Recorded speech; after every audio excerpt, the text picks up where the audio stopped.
Well, Ethan, it's been a minute since we've recorded a podcast, and I think we were going to spend about 30 minutes talking about what we've been up to for the last month or so. But some pretty big news has happened, so I think we should probably just dive into it. What do you think? I think let's go for it. People are here to hear us talk about biathlon and not our lives.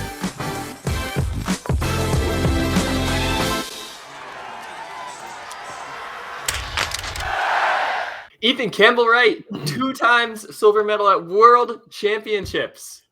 Like, I want to say I didn't see it coming, but also like you got to have faith in your man. I mean, he's the leader of our crew, and it almost seemed like this was bound to happen because he's had some really good results and some really good progression over the years, and came in 4th place early in the season. So it was there. It's just a matter of time almost, and just like everything came together on the right day, on the right time.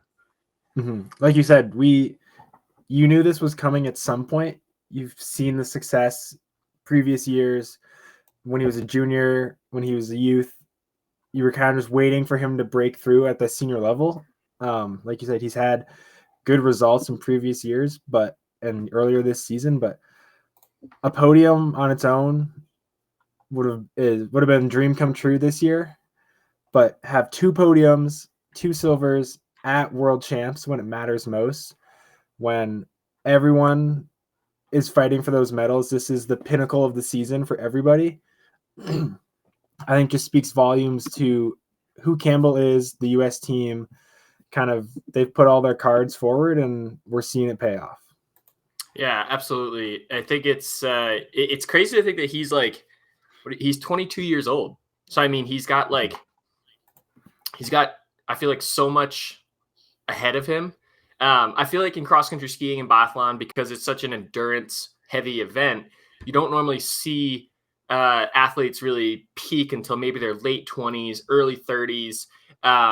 But for him to just come out swinging like this at such a young age, he's technically a first-year senior. Like, he could have gone to Junior Worlds last year had he wanted to. And the fact that he's already making a splash on the World Cup and then at the World Championships as well is crazy. It's kind of interesting when you're looking at his performance over his career, which is a very short, young career. It kind of seems like he has a knack for like stepping it up at the big event. You know what I mean? It kind of seems like he's got a knack for, I don't know, putting it together on the right day when it counts. I mean, he's got the World Championship. He has the Junior World Championship medal from 2 seasons ago. And he always seems to perform super well at the World Championships every year. So much so that, I guess the year of the Olympics, he needed a really good race, the World Cup prior to the Olympics. And he was able to meet that criteria and meet that standard and end up qualifying for the Olympics at the very last minute. So yeah, it's just really cool to see, he's able to put it together on the right day, Mm-hmm. Yeah. And if you're going to have, be able to do that in biathlon, that's the dream right there. Because so much of this sport is just winning medals when it counts. And Campbell has shown he can do that. But as much as how awesome it is for Campbell, I think we also have to talk a little bit about Maxime Germain. Absolutely. I didn't mean to cut you off if you had more to say, but I mean, Maxime also had the best race of his career in that sprint also. Yeah. And backed it up with a really solid pursuit as well. Yeah, absolutely. Maxime coming in 12th in the sprint is crazy, and it's kind of funny because I almost feel like Maxime, he was also due for a really good one because he had a couple relay legs where he was like either the top or the second fastest leg in the relay. There was a couple of races where he would have one bad shooting stage and come in like 20th or something, and the rest of his would be clean, skiing super fast. And you're just like, oh man, Max, you just need to put everything together on the right day. And sure enough, he was able to do that as well, coming in 12th, massive career PB. And yeah, you're right. I don't want to overshadow Maxime because that was an insane performance. And I mean, I don't want to put anyone on blast here, but I mean, think about a couple years ago, Jake Brown came in 12th at World Championships, and that was like head turning. It was like, okay, we got a lot of momentum here. We got something going. We got a guy that, has the potential to pop a top 10. And that literally just happened yesterday or 2 days ago. Yeah, it would have been yesterday when we were recording this. And it's completely overshadowed by this other guy who's like won a medal. And I don't know. I don't want to get like cocky because we're still the US. We're still growing. We still have so much to work on. And we can't get used to stuff like this because it's just not something that, the US is known for in biathlon. So we can't get used to this. But I think it's cool that we're now achieving performances by our second, our third and fourth guys. They also, all four of them made the pursuit, which was great. We're now achieving performances that a couple years ago we would be super happy with. And it's our 2, 3, 4 guys who are now achieving those results. So, super exciting spot right now for US Biathlon. Also, I mean, I don't know about you. Like, we got the mass start coming up. It's going to be fun. We got the individual. Could be. I don't want to point fingers or anything, or do any curses. But I mean, I'm kind of liking Paul Schomer for the individual. I'm like, he just had a medal at the IBU Cup. I think that was a sprint event, but the guy's on right now. He's not shooting super well at World Champs, but I think he could be a dark horse for a crazy out of nowhere medal at the individual. But I'm personally looking most forward to the men's relay because we've come up 4th. We were 5th at last year's World Championships, 4th in Soldier Hollow, and we got everything clicked right now on the men's team. I think the men's relay is going to be the one to watch. I totally agree, and we saw this a little bit in Antolz, where even like Maxime didn't have a great start because he had a penalty lap on the first leg. He still kept the team in the running. Campbell had, up until this past week, I would say one of the best races of his season in that relay. So you can feel it. It's there. They just need to put it all 4 guys together, need to have a good day. And I think even if Campbell has like an okay day and Maxime also has an okay day, they're still competitive with anyone else on their leg. I think the men's relay and the individual, like you said with Paul, if Paul can kind of get back to his usual ways of hitting targets, he's skiing, competitively on the World Cup. I think top 30, top 20-ish ski times. Yeah. Like hitting targets in the individual with that like level of ski time is only going to do you wonders in the results at the end of the race. So it should be a really good rest of World Champs. Yeah, and I think if you asked anyone on the U.S. team, any athlete or any coach, who's the best shooter in the program, they would probably point to Paul Schomer. So the fact that he's, doing well this week. Also, I mean, we're not even talking about how it's his first week back on the World Cup after his knee injuries. He's gone through so many trials and tribulations just to get back to the World Championships, sweetened a little bit by the medal on the IBU Cup last week, like I mentioned. Yeah, I mean, hands down, I think he's, if not the best, one of our better shooters on the team. And so the fact that he's competing in the sprint with poor shooting is pretty good sign, in my opinion. That's why I think he's kind of a dark horse to get a good sneaky medal. Because to your point, if you're doing a top 30 ski time and you can shoot all your targets, and maybe you get a little bit lucky with a miss here from Ligrid, or 2 misses from Samuelson or Jacqueline, suddenly you could be right in there, because that's just how biathlon works. But I want to go back real quick before we move on, because there's so much more that could be said about Campbell Wright here. But what I saw in today's race in the pursuit was true maturity, because we've seen Campbell do well in sprints before. He won the sprint at Junior World Championships, like I mentioned. He came in, I think, 4th or 5th. 6th. He came in 6th in Soldier Hollow for his first flowers ceremony. But he always followed up those really good sprints with kind of bad pursuits. Like, I don't know if it's a mentality thing.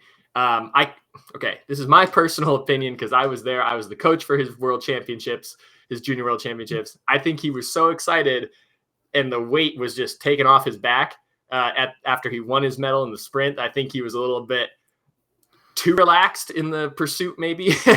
And that's maybe where that race went. But as he's growing, basically what I saw is he's growing a lot of maturity. There was a minute there. Like, I mean, I was holding my breath for all 33 minutes of the race. Like, I was sweating bullets because I was like, oh my God, he's going to mess it up. He's going to mess it up. He's going to fall around the turn coming into the stadium. He's going to have 3 misses in the stage. Like, I was holding my breath the whole time, but he just stayed so composed and did what he needed to do. And there was like a minute there where if he missed on his last shooting stage, he might have been knocked off the podium because those guys behind him were right there and they were coming for him. But then when I turn it around and I look at the results, I'm like, oh my God, like if he hit that last shot in prone, in his first prone, he could have won. Like it's just crazy how like tightly packed and exciting this race was, but just really cool how he showed so much maturity. And we've just, from my perspective, I've seen him grown over the last 2 years to not someone who's just like, hey, I already won the medal. You know, I'm just out here having fun. He's still having fun, but he's doing it with a level of focus and a level of confidence that he's now able to still have fun and like come back the next day and still succeed. So I just wanted to point that out because that's really what I saw in today's race. Like I know everyone sees the silver, they see the backup or the back-to-back, but yeah, I thought for me that was the most exciting thing about today's race for me. Yeah. No, I totally agree. I think knowing Campbell and his personality, he's very just enjoy life. Everything's awesome. Just going to go around and enjoy everything. But when it comes to biathlon, he's so focused and you can tell that he's hungry for it. He wants this so bad. The team wants it for him. Everyone in the biathlon community here in the US, and I'm pretty sure the whole biathlon community around the world wants to see Campbell succeed. And we've gotten little tastes of it here and there, but putting it together in the sprint was amazing. I was so nervous the entire pursuit, just like you said, just waiting for that little like lapse or like little instance where the race just goes away. But that never happened. And Campbell looked calm, composed, in control the whole time. We saw his personality come out a little bit on that last shooting when he hit that last target. It looked a little rushed. It looked a little bit like I'm just going to pull the trigger and hope it goes down. But he did it. I think this only makes next year at the Olympics that much more exciting. And, you know, he's done it. He's checked off the box of World Cup podium, World Championship medals. I think the next box or the next goal should be and probably is the Olympics next year.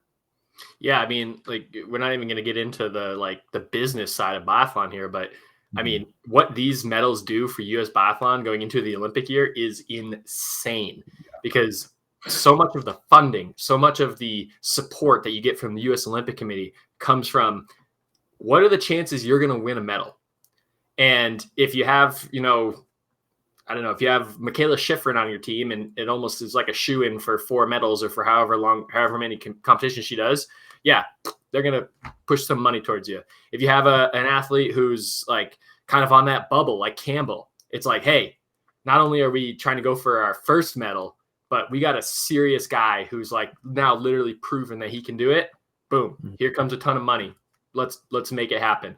If you go into the Olympics and your team is like best you can do is like 60th place, no amount of money is going to get them from 60th place to a medal contender in one season, especially not in biathlon. I mean, unless they're severely under-supported with facilities and equipment, and that's why they're coming in 60th. But yeah, this is going to do huge things for U.S. biathlon this year, and I'm really excited to see what comes of it. But yeah, and last thing I also want to talk. I mean, I thought for sure that last shot was a miss too, because I had the exact same expression on my face. When he like let his rifle down and it was still black on the graphic. And I literally looked away for a minute to just be like, he missed it. Like, damn it. And like, I was about to scream. But then as my eyes are leaving my computer screen, it turns white. And I'm just like, oh my God, he hit it. Oh, crazy race.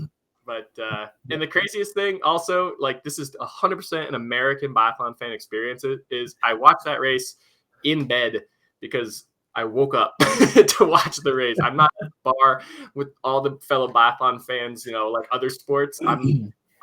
I've been awake for 25 minutes and I'm like, my heart rate's already going like 185 because Campbell's hitting darts. So all the Europeans are enjoying their night at the bar, having beers, and we're waking up, haven't even had coffee or breakfast yet.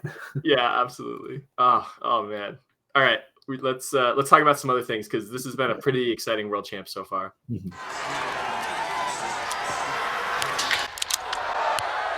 So unfortunately, we got a missed target here, and I don't know if you saw this on social medias last week or so, but Ingrid Landmark Tandrevold shared a screenshot, and I'll see if I can add it here. She had a screenshot on her Instagram story where basically people were heckling. It doesn't do it justice. Like really inappropriately, like attacking her basically for her poor performance in the mixed relay to start the World Championships. And it's really, this is so shitty because like, I don't know, this is biathlon. There's ups and downs. There's like, this is what makes the sport exciting. And I just don't know what could drive a person to like sending a DM to an athlete who had a bad performance to like what? Like what is the purpose of this? Like I don't know. I just don't understand it. And it's not unique to biathlon. Like this happens in other sports. We hear about this, in baseball, football, all these other, sports. Like there's big money involved. There's a lot of fans. There's people that get really into it. But I just don't understand, like, I don't know. This has no place in biathlon. It's really a shame to see. Yeah, this is, as someone who enjoys biathlon as much as we do, I'm just so disappointed in the biathlon community because it's, like you said, this happens in other sports, but I like to think that the biathlon community is a supporting, welcoming environment that, yeah, you have your favorite athletes, you hope they do well. There's little rivalries between the countries, but like the athletes are always happy for each other. I think the fans are always happy. Pretty much every race is exciting. You never know what could happen. And Tandrevold has gone through so much this year, throughout her career. For her just to be here racing is incredible. That too. That's crazy too.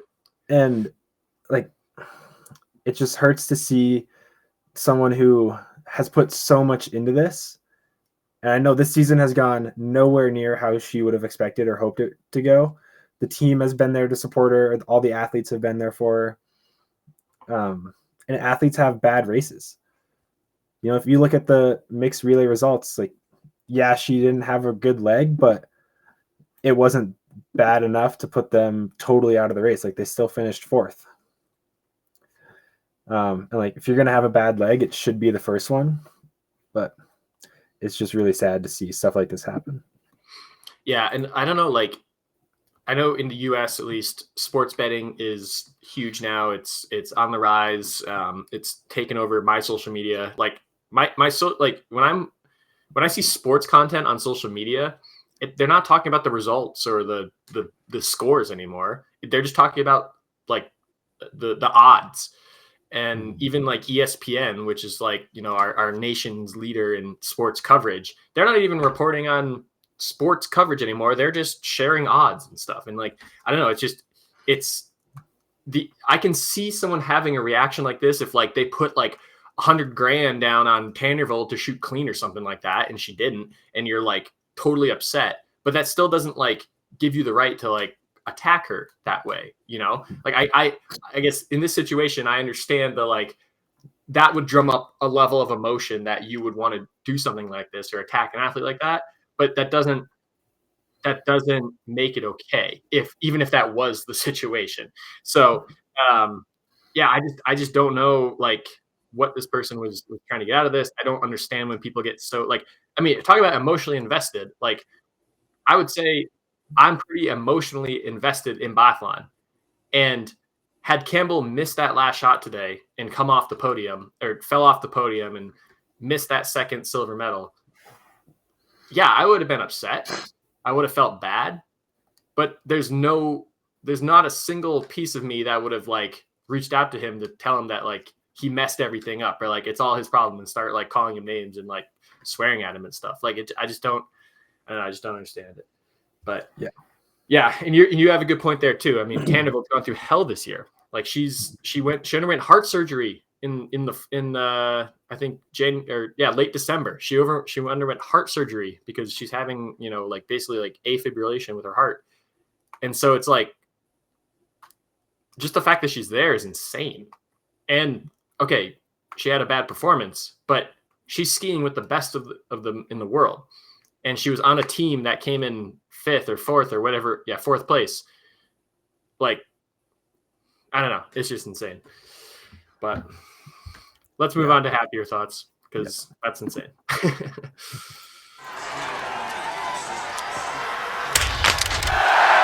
Franziska Preuss finally does it. And it's kind of weird to think, but she's finally a world champion. Period. She's finally a world champion, Ethan. She has a world championship relay, a relay gold medal back in 2015 from Contilati. But she's finally got her sprint was her first medal, was 2nd place, and then she's now a world champion in the pursuit. It's so like weird to think that this is her first world championships, and I don't know what it is about Preuss, but I just kind of like lump her in there with the like Laura Dahlmeyers, Denise Hermans of the biathlon world. But when you look at her results over the last couple of years, she's been through absolute hell when it comes to sickness, illness, injury. And I don't know, for me, it's just a little interesting to hear that this is her first medal and her first world championship, but definitely no one more deserving. I mean, we're talking about Tandrevold's health issues that she's been overcoming this season. Tandrevold's been doing, Preuss has been doing this her entire career. So it's just so cool that she's done it. She's made it to the top, and kind of like where you were talking about earlier, it's like, hey, only one more medal to earn after this. Yeah. And like you said, we kind of lump her into that group of favorites every day for years now. And with the season she's been having, I'm not surprised. I would have been, incredibly surprised if she didn't leave with a medal or an individual medal from this World Champs. If you look at her World Championship results from previous years, she has multiple World Championships in Pachuca, Antolz, where she was never outside the top 10. She was always at the worst 8th or higher. That's crazy. Yeah. But never got the individual medal. Wow. I wonder hasn't been since 20. How many wins has she had? Looks like she's had 4 wins in her career, 27 podiums. Jeez. Man, she might go down. Like this could be some actually we could do it right here because I'm looking at it. Might take a second here. But here we go. Records. Like she could go down as probably one of the best women ever in terms of podium percentage. But the poor, I guess we'll go top 5s maybe. Oh, let's go podiums, all-time podiums. Dahlmeyer, Neuner, Beck, Preuss. Okay, so I'm not going to count this all because it's out of order. But I mean, she's right up there with some really big names. More than Preuss, or more than Denise Herman-Vick. She has more podiums than Denise Herman-Vick, but Denise has 13 wins of those 26 podiums, and Preuss only has 4. Wow, look at this! All of these women in front of her, and I'm sure there's even a lot behind her that have more. Lou Jamineau. Yeah, it's kind of interesting to see where she ranks like as an all-time biathlete, but yeah, I mean she's been fighting so many It's been mostly illness, I think, has been her number one struggle. So it's cool that she can at least get to this point in the season healthy. I mean, she's our current yellow bib wearer, so she's our current leader. So she's got to finish it out, and that's going to be the big test for her, because just with how her career has gone up until this point, I could see like maybe after World Champs, she goes to one party to celebrate, gets sick, and then boom, she misses the last trimester. Elvira Orberg sneaks in front of her in the overall or something.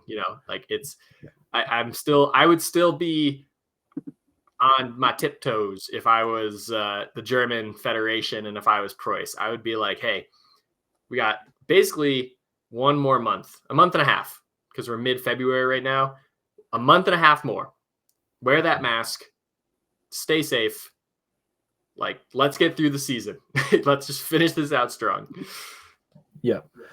And there's only been 2 races this whole 4 races this whole year she's been off the podium, which is crazy. That's really crazy. And we talked about previously how on the women's side, whoever has the least bad performances is going to win the overall. And she has been so consistently good that even with Lou Jean-Monod, crushing the last trimester before World Champs, Franziska Preuss was the next athlete pretty much every race in second or third. Yeah, that's actually crazy because Jean-Monod has 6 wins this year. Mm-hmm. Preuss only has 2. But to your point, Jean-Monod has like 4 races outside of the top 10, where Preuss only has 2. Yeah. So that's actually a pretty interesting observation here. Because you're right, and we have talked about this in the past. Like when it comes to the women's overall, it's so tightly packed. And I mean, and we're kind of missing Tandrevold this year. We're missing Vitozzi. We're missing Davidova from the Czech Republic. I feel like we're missing some, but we're missing some of our top performers. Mm-hmm. But even still, it's so tightly packed that it's going to be who can eliminate those bad races the most. I mean, Julie Simone's having a great season, but she's got this race, which is out of the points, and then a ton of pretty bad performances here. Elvira, like, having a great season, but that's a bad performance. That's a bad performance. Like, it's who can have the least amount of bad performances. Mm-hmm. And Jean-Monod's right there. She's coming for it. But, I mean, based on this, right, I know we're talking about World Champs. I mean, based on this chart right here, we got one more trimester because World Champs don't count for points. One more trimester. Who's gonna take this home? Is Oberg is she gonna get back in with Jean-Monod? Is Jean-Monod gonna pass Preuss? Like, what's gonna happen at the end here? I feel like it's got to be Preuss because her trend line of results is just so consistently straight, except for those 2 races where she was 20th and in the 20s, which I'm pretty sure she was sick at the end of one of the trimesters or one of the World Cup weekends. Yeah. But she never has like that big of a dip. She had 2, bad races by the, her metrics for this year, but then she got right back to it. And although Jean-Monod is closing, she's closing as little as she can, if that makes sense. Like Preuss is still minimizing and limiting any damage possible. Yeah. I think go ahead. I just have a feeling that Jean-Monod isn't going to be able to shake Preuss enough to win the overall by the end of the season. Yeah. I think like when I look at some of these names in the top 5 who are still sort of in contention, I feel like Jean-Monod is, in my opinion, is missing. Like, she's really fit, like she's a really strong skier, but she's missing that like give it to her competitors type of speed, like Jean-Monod or like Orberg has, or like Breza Boucher has. Elvira is completely inconsistent on the range. Simone is completely inconsistent on the range. I think Richard is way too inexperienced, and she's also a little bit too far back now to make a run for it. Same with Michelin, Groten, Minkinen. So, like, when I look at these names, the only name that sort of stands out as being like, that's a sure bet is Preuss. She's a really good shooter. Her skiing is not as fast as Oberg and Brézat-Boucher or Simone, but it's better. I think it's just as good as Jamino, if not a little bit better. So yeah, I think it's like when I look at this list, I just see Preuss as like just an overall great biathlete, like missing not doesn't really have any of those holes in her performance. You know what I mean? Yeah. And I think she showed that in the pursuit at World Champs, where Yeah. she showed that, like, hit you in the face. It might not be in ski speed, but she's going to dominate on the range. Yeah. And if she gets 20, 30-second lead, she's going to hit her targets at her own pace, do her thing, and no one's going to even touch her, get into the picture, race over right there. Yeah, I totally agree.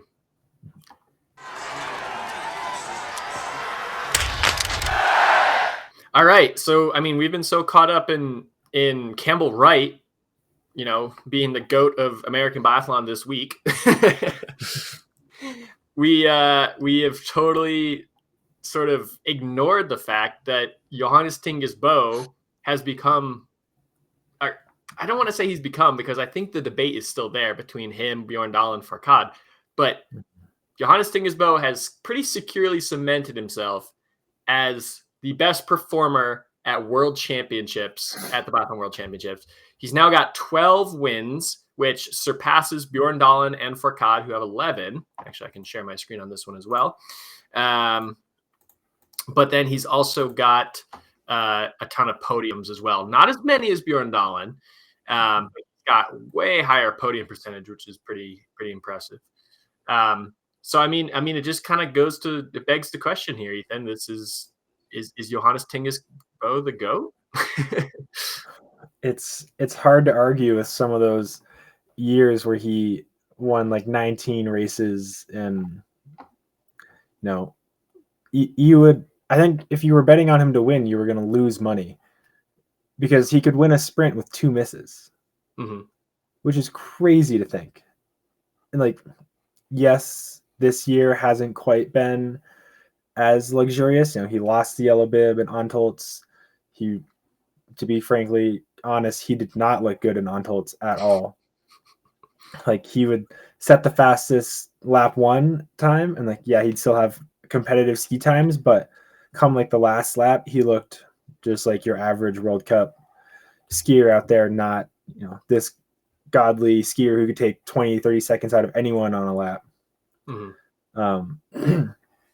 But it's hard to argue with those podium percentages, the win percentages, and just how utterly dominant he was. Yeah, and I think, what really stands out to me here, and this conversation could probably be its own hour-long podcast, because these 3 guys are just insanely good at biathlon. But look at this. Like, he's probably a little bit over halfway as many attempts that Bjorn Dahlin has had. And he's got more wins than him. His podium percentage and this is for non-team and team. So that's the only way, or the only direction that I would look at, like, Fourcade. His relay teams, I would say, hadn't been as strong as the Norwegians. At least when Bjorn Dahlin was racing, he had Tour de Berger, he had Johannes Tinges Bö's brother Tarjei towards the end of his career. I feel like Norway's always had a really competitive relay opportunity. So it's hard. I think Fourcade's at a little bit of a disadvantage there, because he really kind of led the charge on like growing French biathlon and building the depth that we see today. So I think, okay, maybe Fourcade could have gotten a few more thirds or seconds because he could have gotten some relay totals.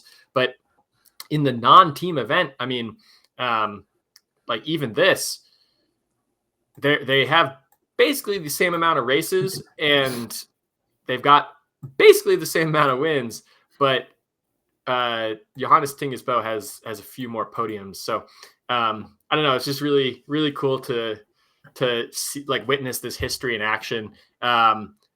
We talked about this at the beginning of the season too. Like, I totally flipped my perspective on Johannes Tinges. It was kind of like, oh, it's getting boring of him winning everything.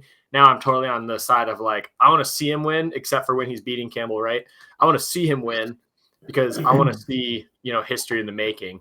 If we go to all top level events, we can see, and this is just for non-team stuff, he's still 5 wins away. Like, 5 wins from getting the most all time.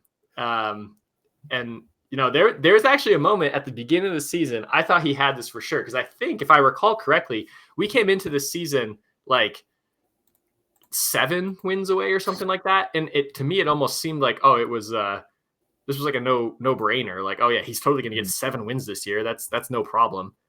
Now I'm kind of like, oh man, we're sort of like running out of time. You know what I mean? Yeah. I think if the form he's on right now, if he stays on that for the rest of the year, he could win out every race the rest of the season. I think. And then I think we're ending the season in Oslo, right? Yeah, in Oslo. So hopefully he'll stay until then. So here's Bo's wins this season, 2025. He's got 5. He needs 5 more. And I mean, 10 wins in a season, that would be a lot. I mean, there's a lot of seasons here where he did not get 10. Yeah. And even these ones were like, oh, that was a great season last year. Only 11 this season. Great season. Only 10 wins that year. So it's a lot to ask. 5 more wins to run out the season here. And we're entering, okay, so we have the individual, and then the mass start at World Champs. And then we have literally, just the last trimester left, where he's probably only going to have 6 or so individual non-team events to do this. So he's got about 10 or so events left to get it done. But yeah, I think for him going out this year, being done, he's going to want to give it everything he can. And finishing the year in Oslo, I think for him and Tarjei is going to mean the same, if not more, than World Championships. Yeah. Because that's the pinnacle event for the Norwegian biathlon, world, which is a crazy level of performance and intensity and expectations. And Oslo is always such a fun way to end the season. You see the athletes are enjoying it. But I think with 2 of the greats going out this year in Oslo, I think it'll be, I hope we get the 2 of them going head to head in the mass start. The last couple of shootings, last lap. I think that would be super cool. We haven't even talked about this because we've been so busy traveling. But don't you find it kind of weird that they announced they're done the year before the Olympics? I kind of saw next year as being a natural career-ending finish point for them. I could see Tarjei maybe getting some. I think Tarjei's been getting like a lot of pressure the last couple of years because they have such a really strong group of guys coming through the IBU Cup right now that they're kind of like, yeah, we can't push Tarjei off because he keeps earning his spot, but we want to see Uldal in the World Cup. And obviously Uldal gets that chance and immediately is like, great. We want to see more Soren. We want to see more Boten. But like, I don't think anyone's pushing Johannes Tingesbo to retire. Maybe his wife and his family, but like, I don't know. I just kind of found it weird that like next year it's the Olympics, and it's not like you're going to freaking Beijing under COVID protocol next year. You're going to beautiful sunny Antholz where it's going to be an amazing venue. The Olympics are back in Central Europe, and like, I don't know. I think it's going to be a great Olympics next year, and like, yeah, you're calling it quits the year before, but I don't know. I would love to see the decision making that went into that, or some of the behind the scenes stuff, because I don't know, just interesting to me. Yeah, I guess when you're done, you're done. If he's mentally, emotionally exhausted, physically too, I'm assuming that is totally understandable. It is weird right before the Olympics, but he's won it all. I don't think he feels that he has anything left to prove. And I think what he has left to give isn't enough to push him to keep going. Is kind of my 2 cents and how I think it shook out for him. But yeah, I think now we just have to enjoy the rest of Johannes Singesbo's career as much as we can, because who knows when we're going to see someone like him. Yeah. And also, I mean, like, too, you got to think it's not just the 4 months of the season and traveling around the world and everything and competing. It's the summer. Like, that's where you make or break your season. And Johannes Singesbo knows just as well as anyone, so does Tarje, that with this crew that's coming through, the Campbell Wrights, the Martin Uldahls, the Eric Perreaults, like, you have to be top level. Like, you can't just kind of half-ass it and expect to get by. And I don't think he wants to go out as just like he kind of drifted into like being like a mid-30s, mid-pack kind of guy and then just decided to retire. Like, no, you don't want to go out like that. So maybe he's just like, do I have it in me to do another full 365 days of being 100% committed to this? I mean, I guess not, and he's got the family at home. He's got 2 little kids. Like, yeah, he wants to be there for his kids while he's still young, healthy, good shape, and they're growing up, so he can teach them biathlon, So, yeah, I think it's definitely sad to see them go, because, I mean, Tarje has always been a favorite of mine, but yeah, I don't know. I just thought the decision right before the Olympics was a little interesting, but yeah, hopefully we can finish out really strong. And I mean, how poetic would that be if it's last lap, lanes 1 and 2, the Bow brothers going for the win in Holmenkollen. That'd be. They have to make a movie about that, I think.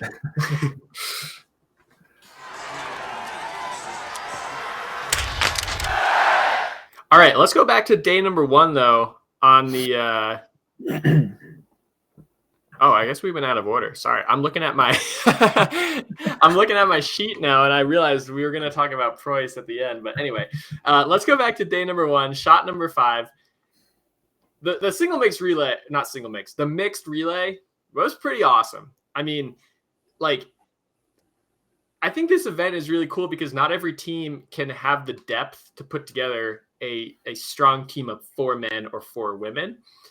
But I think a lot of these teams have the depth to put together 2 women and 2 men and can put together a pretty strong team. Okay, sure, you always have the Frances who have more super strong athletes than they know what to do with, the Swedens, the Norways, like that'll happen. I mean, they kind of do that in every race anyway. But like, when you think about the Americans, the Estonians, Bulgaria, Slovenia, Canada, like there's so many teams that I can think that are sort of in that like middle gap that have like 2 pretty strong athletes of each gender. And the mixed relay to start off the World Championships did not disappoint. I mean, first of all, crowd so far has been amazing in Lenzerheide. I was really suspicious of how it was going to go because it's a really tightly packed stadium in the mountains there, but they've done a great job. The fans have been totally into it. But also just the Czech Republic, like out of nowhere. I mean, Vítězslav Harnig's been having a pretty good season, especially the last trimester. But your superstar in Marketa Davidova goes down. Like, you kind of have to be like, I don't know if we're going to be getting a medal at this World Champs. And then day number 1, they come out of nowhere with pretty decent shooting to score second place. So, but then just like the fight between Krishmar and Strello on the last lap, and then are Bo and Samuelson going to catch them? And then Samuelson crashes. It's like, it was like super exciting. And I don't know, what a great way to start the World Champs. Yeah, I could not agree more. I think it had everything we could have asked for from the first race, where it was exciting all the way to the finish line, and to be fair to Switzerland too, like they were in it for pretty much the whole race until that last lap when, Hartweg had to ski against Samuelson and Johannes. And I think we could all say how that's going to go before it even happens. But yeah, that last lap from Krishmar was incredible. You could see Strello just losing it, kind of every stride. But for Germany to still finish 3rd with 11 spares, I think that's a pretty solid result considering the maybe less than ideal shooting performances. But yeah, that was a great race. It was awesome to see Norway come back into the mix and kind of make it a little more exciting. But one team I was a little bit bummed about was Italy. I kind of had maybe a little higher hopes, higher expectations, but a penalty loop and 13 spares is just not gonna get it done on a World Cup, and it's definitely not gonna get it done at World Champs. Yeah. My camera died, so you can't see me anymore, but hopefully you can still hear me. Yeah, no, I really thought Italy was going to do a little bit better. And like, I mean, Tommaso with the miss towards the end did not help their cause, but it was, I mean, and then like, it was pretty fun all the way around, like from the beginning too, with Finland starting off pretty well. Like Minkinen has been having an insane year, and I feel like we just haven't talked about her at all. But I would have loved to see Switzerland be a little bit more into the fight.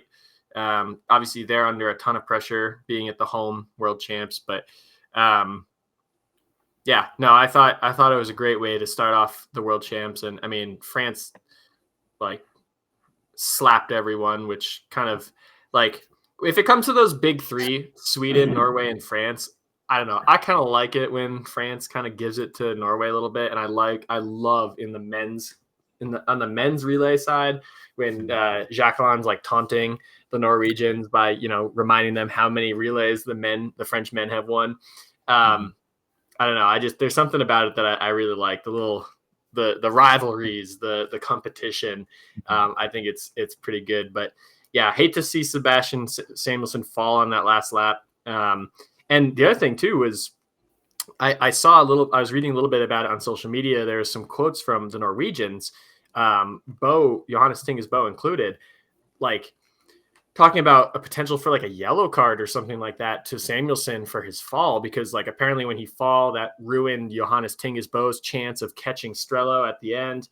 And I don't know. I think it's kind of the same thing as that situation that happened between Hanna Oberg and Tandrevold in Antholz, where I think it's just like, hey, rubbing is racing. And I mean, like, it kind of sucks that, if Samuelsson fell next to you and it kind of tripped you up a little bit, that sucks a little bit. But like, I don't know, you're coming down to 150 meters for a world championship medal. You shouldn't expect Samuelsson to just want to hang out behind you. Like you shouldn't expect him to want to just coast behind you. Like you should expect that it's going to be a drag race to the finish and you got to fight.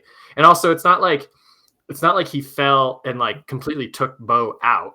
There was no guarantee that Bo was going to catch Strello, because I mean, yes, even though they were 100% closing him down, they were still like 25 to 50 meters behind him.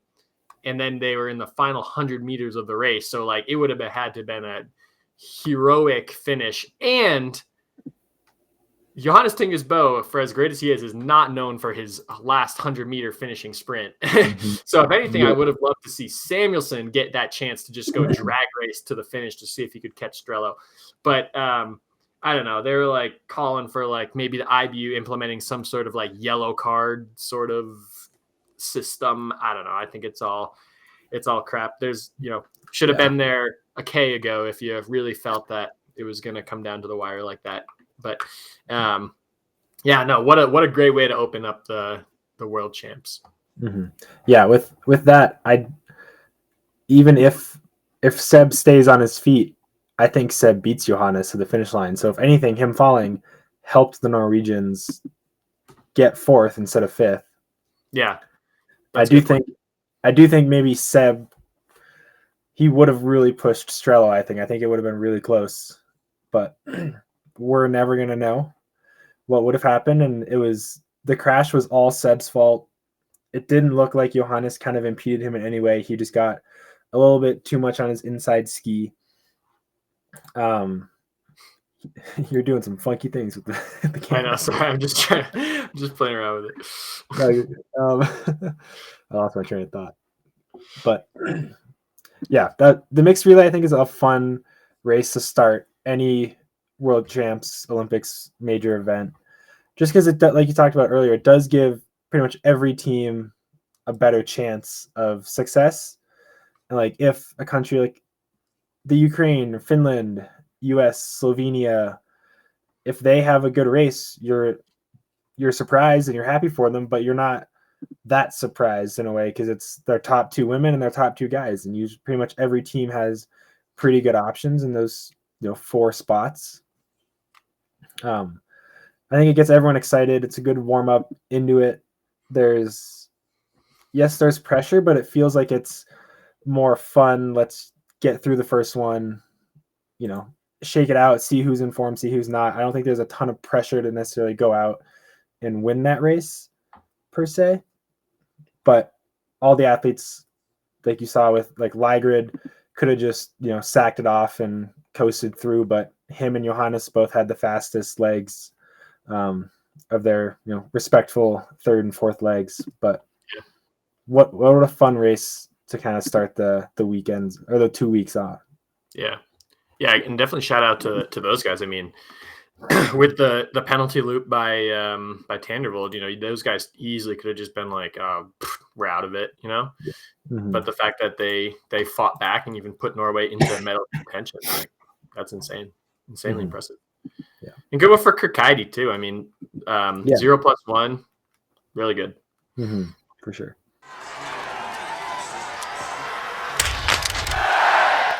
All right, Ethan. The greatest event in sports, the mass start coming up next weekend. Mm-hmm. Who's going to win, men and women? On the women's side, it's really hard to pick anyone but Franziska Preuss in a 4 shooting race. Especially because if it's head-to-head, I think she's going to be smart, just sit in, do her race, let everyone else figure it out at the front, worry about it, stress about it, freak out, miss targets. She's just going to keep hitting her targets, go through the race, and eventually she's just going to shoot herself, away from everybody else. So I think it's hard not to pick Franziska Preuss in the women's side. Mm-hmm. The men's side, I'm gonna go with Jacine Breza-Boucher in the mass start. Hasn't been, obviously she won the sprint, came in 3rd in the pursuit, but I don't know. There's something about this venue that I think is just like perfect for her. I don't think she'll be clean, but I think she'll pull it out. Mm-hmm. Okay. All right, men's side. On the men's side, I think it might be one of the Swedish guys, to be totally honest. They haven't had good races so far, but they're both capable of skiing themselves back out of any trouble. And if Ponsaloma has 1 miss or maybe even 2, I think he still has a good chance. I'm going to go wild say and pick Ponsaloma to win the mass start. Yeah, I mean, Ponsaloma had the 4th fastest isolated pursuit time today. 3 misses, moved up from 27th to 9th, which is insane. Yeah. Man, I really want to go Eric Perot because I don't know, something about him. I'm just like, I want to see you do well, but he just keeps letting me down. I guess he went 15th to 3rd today, had the fastest isolated pursuit time. Mm-hmm. I think I'm going to go Ligrid. Okay. I think Johannes Tingesbo is going to have like a bad shooting stage. Mm-hmm. Something's gonna set him off, and Ligrid's going to go clean, and it's going to be one of those races where it's like, oh, it's not like a ski race to the finish. It's just everyone else shot like crap, and for some reason Ligrid didn't. That's fair. That's happened before, and I mean, in my opinion, it's a little boring. But I'm just like, whenever I see his name on the start list, that's immediately what I think of as like, oh, everyone's just gonna blow it except for Ligrid, and he's gonna win. Like, I think that's a fair take. It doesn't always happen that way.